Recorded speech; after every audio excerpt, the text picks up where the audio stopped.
جس گاڑی میں بیٹھ کر پاکستانیوں کی اکڑ ختم ہی نہیں ہوتی، اس گاڑی میں لوگ سعودی عرب میں سبزیاں بیچتے ہیں۔ یہ اس دن کا واقعہ ہے جب ابا جی نے مجھے بہت مارا کوٹا تھا۔ ہوا کچھ یوں تھا کہ ابا جی نے مجھے بجلی کا بل جمع کروانے بھیجا اور میں نے ان پیسوں کا لاٹری ٹکٹ خرید لیا۔ گاڑی انعام میں رکھی گئی تھی۔ جب گھر پہنچ کے ابا جی کو صورتحال بتائی، بہت مار پڑی، لیکن اگلے دن جب صبح سب سو کر اٹھے تو دروازے پر کھڑی گاڑی دیکھ کر سب چیخیں نکل گئیں۔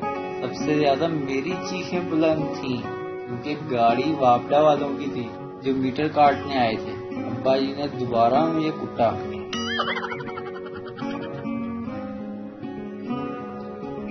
اے اللہ، میرے وہ تمام گناہ معاف فرما جن کی وجہ سے میری شادی رکی ہوئی ہے، آمین۔ نوٹ: شادی شدہ افراد لفظ رکی کے بغیر پڑھیں۔ شکریہ۔ بیوی کی خوش مزاجی اور فرما برداری شوہر کو ہمیشہ صحت مند اور جوان رکھتی ہے۔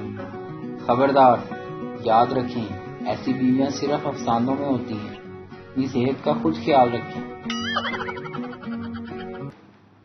پھوپھیاں بیچاری ویسے ہی بدنام ہیں، آگ تو بھابیاں بھی اچھی خاصی لگا لیتی ہیں۔ ویڈیو دیکھنے کا شکریہ۔ لائک کیجیے ہمارا پیج NTV اردو، اور ویڈیو پسند آئے تو ضرور شیئر کیجیے۔